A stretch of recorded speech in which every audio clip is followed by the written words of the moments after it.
Olá, queridos irmãos e irmãs. Hoje, quarta-feira, dia 3 de janeiro, o evangelho que vamos meditar hoje se encontra em João, capítulo 1, versículos 29 ao 34, que diz assim: No dia seguinte, João viu Jesus aproximar-se dele e disse: Eis o Cordeiro de Deus, que tira o pecado do mundo.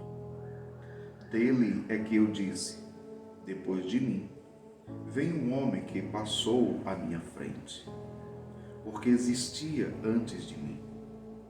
Também eu não o conhecia, mas se eu vim batizar com água, foi para que ele fosse manifestado a Israel. E João deu testemunho dizendo: Eu vi o Espírito descer como uma pomba do céu e permanecer sobre ele.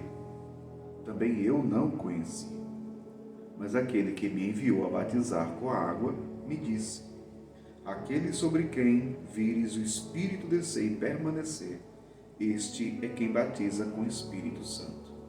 Eu vi e dou testemunho. Este é o Filho de Deus. Palavra da salvação. Glória a vós, Senhor. Queridos irmãos e irmãs, durante esses dias nós temos escutado o testemunho de João. João dá testemunho de Jesus.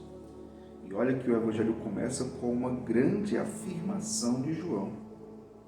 João viu Jesus aproximar-se dele e disse: Eis o Cordeiro de Deus, aquele que tira o pecado do mundo. Interessante porque João chama Jesus de Cordeiro de Deus, que tira o pecado do mundo.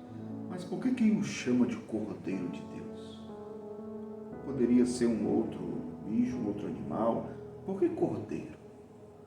Ora, basta nós nos lembrarmos do Antigo Testamento. Os sacerdotes, anualmente, eles ofereciam em sacrifício um cordeiro pelo perdão dos seus próprios pecados e dos pecados do povo.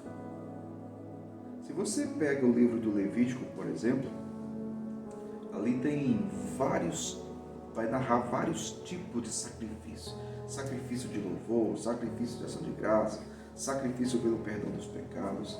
Então, o sacrifício pelo perdão dos pecados era dessa forma. Se oferecia um cordeiro em reparação e pelo perdão dos pecados. Então, quando João chama Jesus de cordeiro, nos faz lembrar essa prática que acontecia na época ali de Jesus, claro, e desde lá do Antigo Testamento. Se oferecia um cordeiro para o perdão dos pecados. E Jesus é o Cordeiro de Deus que tira o pecado do mundo. Por quê? Porque Jesus veio não para oferecer um animal. Ele ofereceu-se a si mesmo. Ele não derramou o sangue de um animal. Ele ofereceu e derramou o seu próprio sangue na cruz para nos salvar. Por isso, ele é o Cordeiro de Deus que tira o pecado do mundo. Ele veio para tirar, ou seja, na verdade, podemos usar a expressão salvar. Porque o próprio nome Jesus diz isso, significa Deus salva. E o próprio arcanjo falou para Maria: ele vai salvar o seu povo dos seus pecados. O velho Simeão falava sobre isso. Então, Jesus veio para nos salvar a humanidade dos seus pecados. Ele faz isso na cruz. Então, o sacrifício do Cordeiro no Antigo Testamento era oferecido anualmente, enquanto que o sacrifício de Cristo foi oferecido uma vez por todas. Não temos mais necessidade de oferecer animais, cordeiros, porque o sacrifício único de Cristo foi eficaz. Ele pagou a nossa dívida com sangue. Não pagou com ouro, nem prata, nem com animal. Pagou com seu próprio sangue. Por isso, Ele nos salvou, Ele nos redimiu, Ele nos resgatou. E é isso que está falando João Batista.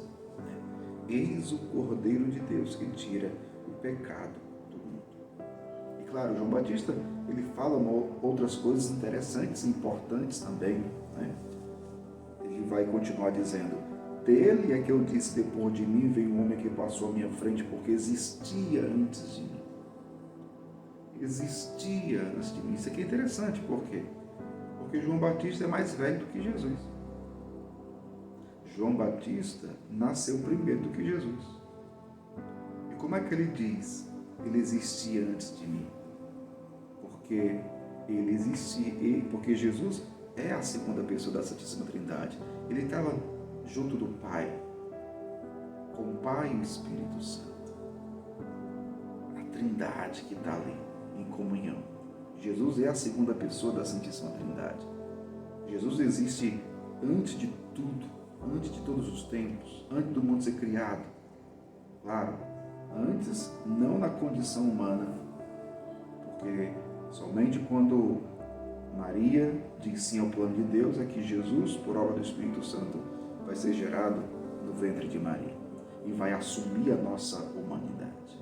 E aí ele passa a ter uma segunda natureza, que é a natureza humana. Mas antes da natureza humana, Jesus já existia antes de todos os tempos, desde sempre, por toda a eternidade. Então, ele existia de fato antes de João, como ele mesmo está afirmando aqui. Eu não o conhecia, mas se eu vim batizar com água foi para que ele fosse manifestado a Israel. E João deu testemunho dizendo: eu vi o Espírito descer como uma pomba do céu, permanecer sobre ele. Olha, é o testemunho de João. João está falando de Jesus, está afirmando coisas. Em outras palavras, João está dizendo: olha, ele é Deus. Ele é a segunda pessoa da Santíssima Trindade. Este homem aí, ele é a segunda pessoa da Santíssima Trindade, que se fez carne, que se fez homem, habitou entre nós, para nos salvar, para nos redimir. Então, aquele sobre quem vires o Espírito descer e permanecer, este é quem batiza com o Espírito Santo. Eu vi e dou testemunho, este é o Filho de Deus. Então, olha a afirmação e profissão de fé de João. Esse homem que vocês estão vendo aí, ele é o Filho de Deus. Que belo testemunho de João. E esta é a nossa fé cristã. Jesus é o Filho de Deus. E nós somos chamados à fé nele. Ele é o nosso Senhor. Ele é o nosso Redentor. Ele é o nosso Salvador. Ele que veio para nos salvar dos nossos pecados. Um grande convite para nós a partir desse Evangelho. Nós devemos buscar diariamente a nossa salvação. E buscar a salvação significa vencermos diariamente o pecado. Pela graça de Deus, sozinhos nós não conseguimos. Por isso que precisamos rezar, ter uma profunda vida de oração, procurarmos viver segundo o Espírito, vivermos na graça de Deus, buscarmos a santidade de vida, porque Jesus veio para destruir o pecado, como de fato ele fez na cruz. Mas a nossa luta contra o pecado continua. Então, que a nossa busca por Deus seja constante. E a busca de Deus e por Deus passa pela vida de oração, pela leitura e meditação da Palavra de Deus, pelo sacramento da confissão, da penitência, a confissão dos nossos pecados, passa pelos sacramentos, a vida sacramental, passa pela Santíssima Eucaristia. Na missa, o padre, quando eleva o corpo de Cristo, vai dizer: eis o Cordeiro de Deus que tira o pecado do mundo. E ali nós o comungamos. Nós nos alimentamos do corpo, sangue, alma e divindade de nosso Senhor Jesus Cristo. Então, meu povo, é a luta contra o pecado. A nossa vida deve ser uma luta contra o pecado e devemos crescer nesse processo de santidade, santificação. Que o Espírito Santo nos ajude, que a graça de Deus esteja sempre agindo na nossa vida, para que sejamos santos, assim como Deus quer. Que Deus abençoe você, em nome do Pai, e do Filho, e do Espírito Santo.